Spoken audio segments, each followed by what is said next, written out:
time for Vision Ireland Bingo on Highland Radio. It's Thursday, the 31st of October, Jackpot Day. You're playing for the jackpot prize of €7,200 on the pink sheet. The reference number is S19. It's game number 44. The jackpot number is number 7. This number can come out in any position from the next 10 numbers drawn. And now, here are your daily numbers.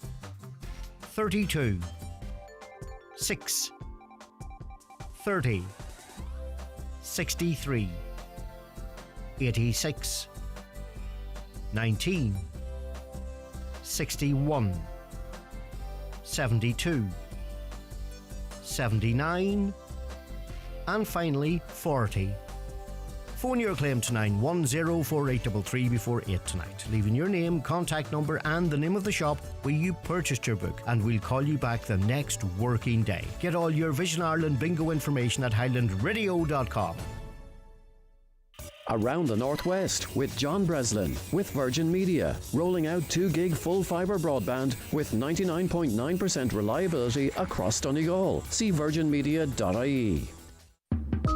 For the biggest names in perfumes and aftershaves, visit McGee's Chemist Letterkenny.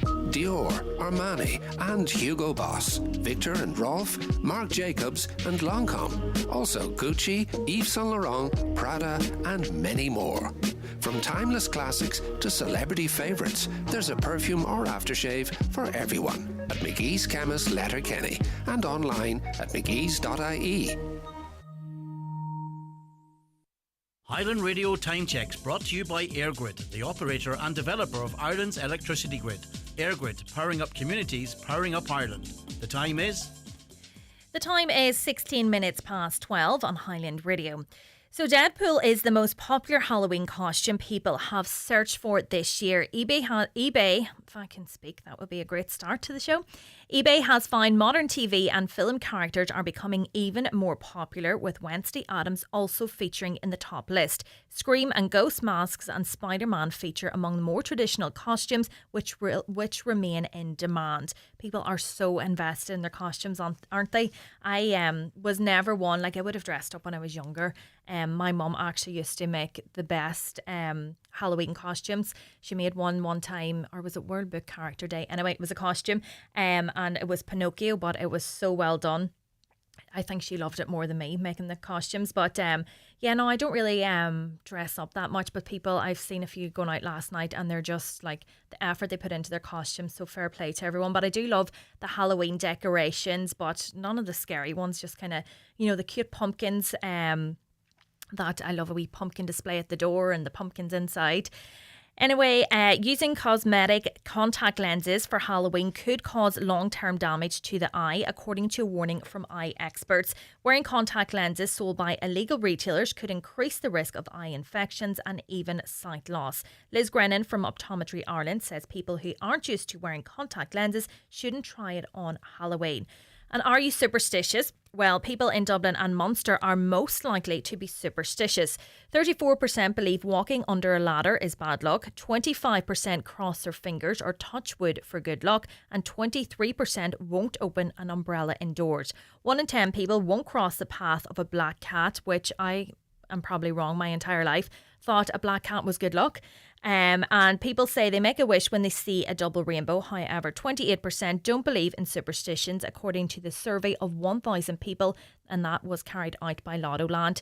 I love hearing people's superstitions. There's so many bizarre ones out there, and so many opening the umbrella. But so many people are really superstitious. I'd love to know, although I really would love to know people's superstitions. But once someone tells me a superstition, I take that on board then. So someone told me, you have to wave to magpies. So every single magpie I wave to now. So let me know what your superstitions are on 086 60 25,000. You can text us here or WhatsApp it.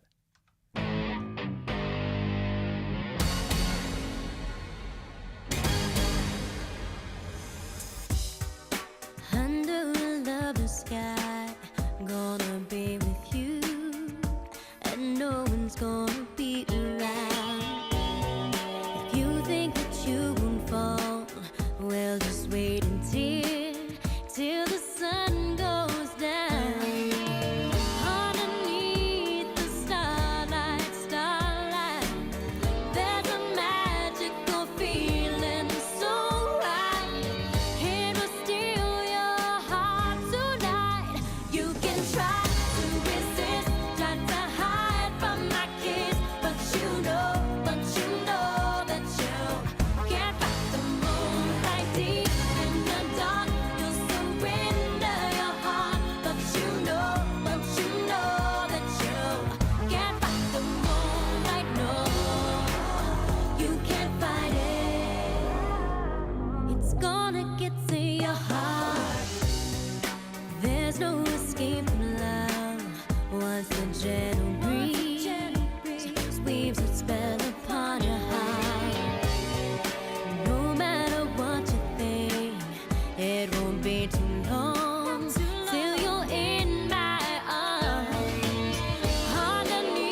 ditty about Jack and Diane, two American kids growing up in the heartland.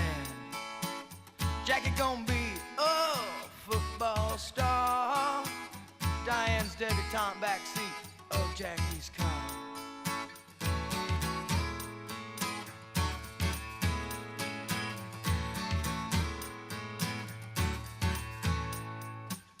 Sucking on chili dog outside Taste Freeze, Diane sitting on Jackie's lap, got his hands between her knees. Jackie say, hey Diane, let's run off behind the shady trees.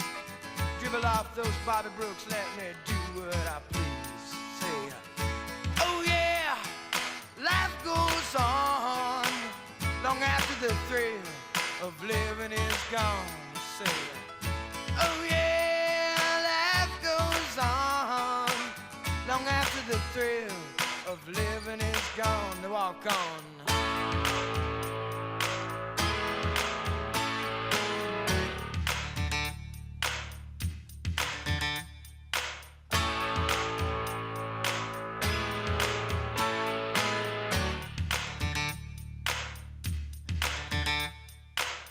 Jackie sits back, flexes thoughts for the moment, scratches his head and does his best James Dean. Well then there Diane gotta run off to the city.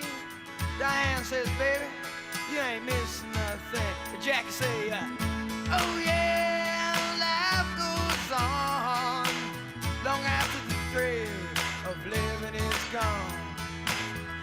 Oh yeah, they say life goes on long after the thrill of living is gone.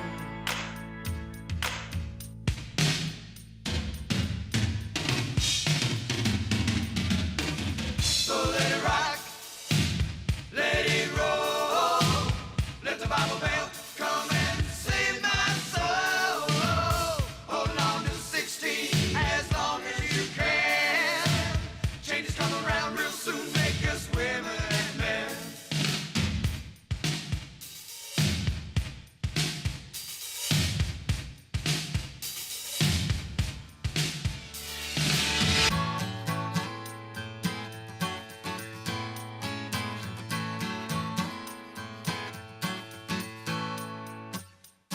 Oh yeah, life goes on long after the thrill of living is gone.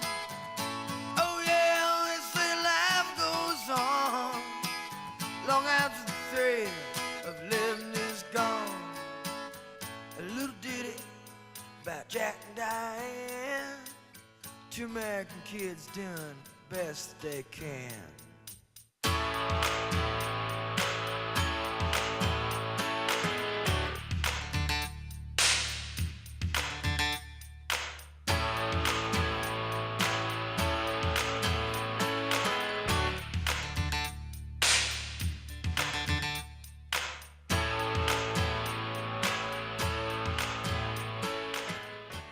That is Jack and Diane there. So there's lots of events happening today and tomorrow in Letterkenny and in around the northwest to celebrate Halloween, of course.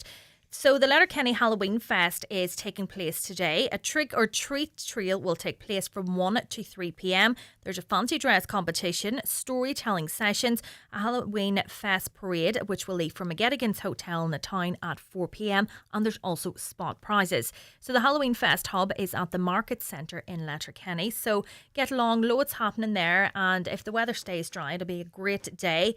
Also locally, there is a parade tomorrow, the Dunfanaghy Halloween Parade. So there's lots happening there as well. There is a torch parade, stilt walking, vampire fire eating jugglers, a samba band and a firework display. So the torch parade will begin at the Ozanam Centre, leaving at 7 p.m. sharp. Lanterns are also available to purchase on the night, with all money raised going to the Dunfanaghy Town Festival Development. So that's tomorrow night. Also tomorrow night, if you're interested in this, there's a night swim at Port Nabla. So registration is from 6:45. Donations in aid of RNLI Lifeboats Donegal and Sheephaven Sub-Aqua Search and Recovery Unit. The swim starts at 7:30pm. You're advised to bring a tow float and a small light in a Ziploc bag for the swim. Hot dog barbecue with veggie options is available afterwards on the beach. So you could go to one and then head on then for a swim. And of course, one of the biggest Halloween festivals in Europe is taking place in Derry this week. There's been lots of events throughout the week, and there is a parade and fireworks display tonight. I remember going to Derry years ago, but I haven't been in a good while. But me and my dad used to carve the pumpkin during the day, and then we would meet my mum, who worked in Buncrana at the time, in Derry. But we used to have like a giant pumpkin carved out and a candle inside it, and the thinnest string my dad could find to make a handle. So I would carry this about Derry, and obviously I was just a child, so yeah, it was nearly cutting the hand off me, but it's a lovely memory just doing that. And we tried to make toffee apples and stuff, but we wouldn't be the best chefs, the two of us, so that didn't always go well. But it's nice wee memory thinking back, and then we would meet my mum and watch the fireworks. So the parade in Derry gets underway at 7 this evening, and that's followed by the fireworks at 8:15. Then in Strabane there will be a ghostly gathering in the town centre, followed by a firework display at Melvin Running Track at 7pm. If there's something happening locally that I haven't mentioned, let me know on 086 60 25,000 and I'll give it a mention. We're going to take this one now from Jess Glynn. I won't wear makeup on Thursday. I'm sick of covering up. I'm tired of feeling so broken. I'm tired of falling in love. Sometimes I'm shy and I'm anxious. Sometimes I'm down on my knees. Sometimes I try to embrace all my insecurities. So I won't wear makeup on Thursday, 'cause who I am is enough. And there are many things that I could change so slightly, but why would I succumb to something so unlike me? I was always taught to just be myself.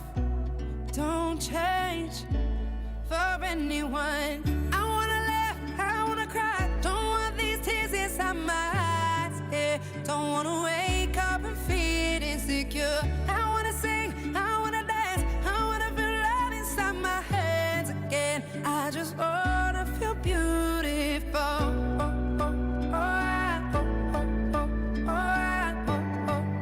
I just wanna feel beautiful. I wear my sweatpants on Thursday, and I'll drink slow gin from a can. I'll build my own independence. I don't always need a man. You know, sometimes I feel lonely, could do with the company. Oh, I get high when I'm down, but you know that's alright with me. So I will do nothing on Thursday. Sit alone and be. And there are many things that I could change so slightly, but why would I succumb to something so unlike me? I was always taught to just be myself. Don't change for anyone. I wanna laugh, I wanna cry. Don't want these tears inside my eyes, yeah. Don't wanna wake up and feel insecure. I wanna sing, I wanna dance, I wanna feel love inside my hands again. I just wanna feel beautiful. Around the Northwest with John Breslin with Virgin Media, rolling out 2 gig full fibre broadband with 99.9% reliability across Donegal. See virginmedia.ie. Brian McCormick, Sports and Leisure, supporting you with the right footwear. Hoka Trainers. Have you tried the Hoka Sensation yet? Hoka provides comfort, support and shock absorption, which makes them a good choice for frequent runners and walkers, or anyone whose job requires standing for the majority of the day. For support or pronation, try the Arari 6. For maximum cushioning, try Hoka Bondi 8. Check in store or shop online at bmcsports.ie. Step into our safe size experience at Brian McCormick Sports. On Business Matters this week, my guest is Dublin-based Donegal woman Elaine Noonan, the founder and chief executive of Community Connect, Ireland's first nationwide baby bank charity. So join me, Chris Ashmore, on Business Matters after the 6 o'clock news on Sunday. Business Matters on Highland Radio is brought to you by Local Enterprise Office Donegal. If you have an idea to start or grow your business within Donegal, contact the Local Enterprise Office to find out more about the supports available for businesses. See localenterprise.ie/Donegal. Join me, Marty Friel, every Friday night from 8 for Rockin' Hits on Highland Radio in association with Arena 7, where you can enjoy dinner and drinks in Woodbury Grill, Bar and Restaurant before bowling in Arena 7's state-of-the-art lanes. See arena7.ie. There's only one thing as good as a TUI holiday, and that's looking forward to one. So get next summer sorted and secure your TUI holiday today. Choose beach, city and cruise breaks across a wide range of destinations, with Cyprus and Tunisia new, plus all your favourites like holiday villages, Splash World resorts and our own TUI Blue hotels. Secure now with a low deposit and early booking savings. That's next summer's holiday sorted. TUI, live happy. T's and C's apply. Michaela Clarke on Highland Radio. So welcome back to Around the Northwest. So Kinahan is a name that has dominated the headlines for many years now. There's been many podcasts, books and even a TV series based on and detailing the Kinahan Hutch battles. But a new book, Kinahan Assassins, features new and exclusive material. Delighted now to be joined by news and crime correspondent at the Irish Sun and co-author of Kinahan Assassins, John Hand. Good afternoon, John. How are you? Good afternoon. How's things? How are you? Good, good. So you have been very busy. You have written this book along with Stephen Breen, and we'll go back to kind of where you start in the book. You obviously detail different murders, but where have you picked up? Well, we pick up from the very start of the feud in Spain in 2015 and the murder of Gary Hutch, and that's essentially was the start of the feud before it really exploded following the Regency Hotel attack, which was orchestrated in revenge for that murder in Spain, and that took place, of course, in North Dublin and at the hands of the Hutch organised crime gang. But the book, I suppose, details then 16 separate cases in which the Gardaí successfully prosecuted people in regards to murder and plots to murder and conspiracy to murder. And I suppose it highlights, I think the Gardaí have always admitted they weren't prepared for the Regency Hotel attack. But I suppose this book highlights how quickly they did catch up and get on top of the Kinahan cartel, and how I suppose the Kinahan cartel's power was its money. Because throughout this book you'll see various sums of money being offered to murder and so on, but it ultimately became meaningless in the overall scheme of things, because by the end, when they were plotting to kill Patsy Hutch, Jerry the Monk Hutch's brother, the Gardaí were listening to them with bugging devices. They were watching them and they were there to intervene. And this is a story, obviously, we hear this in the news all the time. And there was a stage, there was a killing and a shooting every week, nearly every day. So this delves further into that, the people, the innocent victims as well, that have been caught up in this. And as you mentioned, even the book, it's dedicated to the emergency services and those on the front line that have been dealing with this. So it is kind of a different angle in detailing all that as well. Yeah, well, it was just an extraordinary time in Irish life where the Kinahan cartel had brought murder onto the streets of Dublin and around Ireland, and they thought they could hold the state to ransom.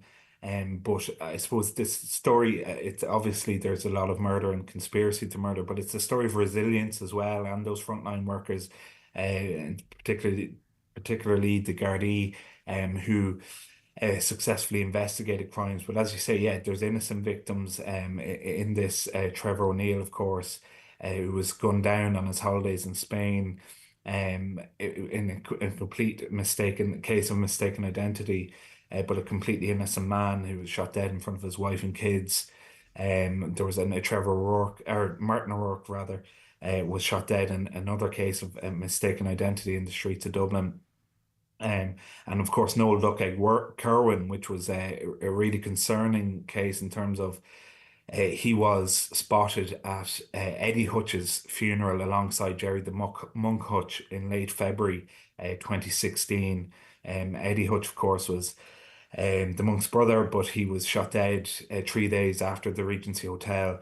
But that was the only link Gardaí could find between the Hutches and Noel Duckhead Kerwin. He was just pictured alongside Jerry Hutch, and it was enough for the Kinahan cartel to go and target him. But they did it, I suppose, through the use of a tracker.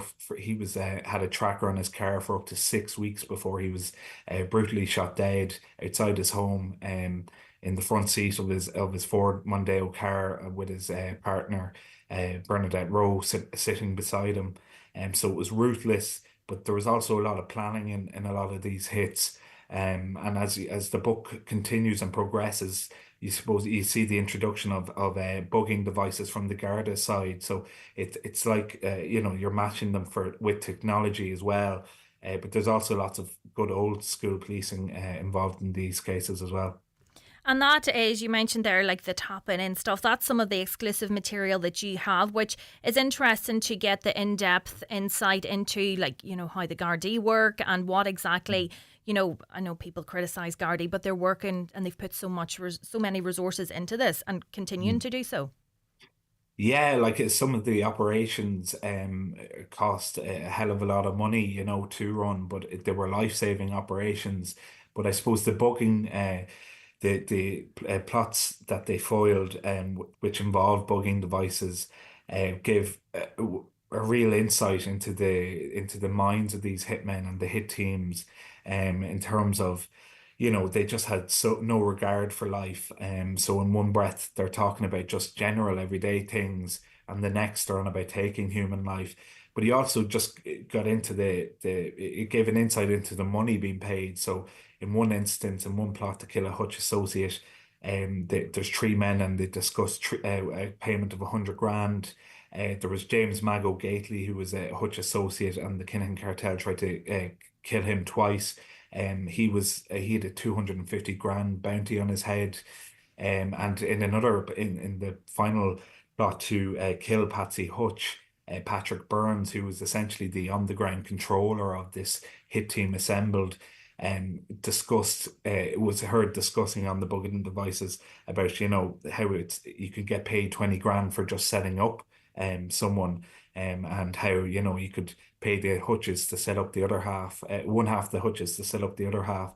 And so it just gives you a real insight into their mindset, and into the conversations that they had. This happened all over a protracted period of time in each of those cases. And a lot of work went into it, and essentially it paid off because lives were saved. Yeah, that's it. And unfortunately, though, it does still continue. Us here in the Northwest, we are a bit removed from it, but you're never far away from somebody who has connections, unfortunately, with the gang. But even the signing now of the bilateral extradition treaty, it shows how serious the government now is taking this as well.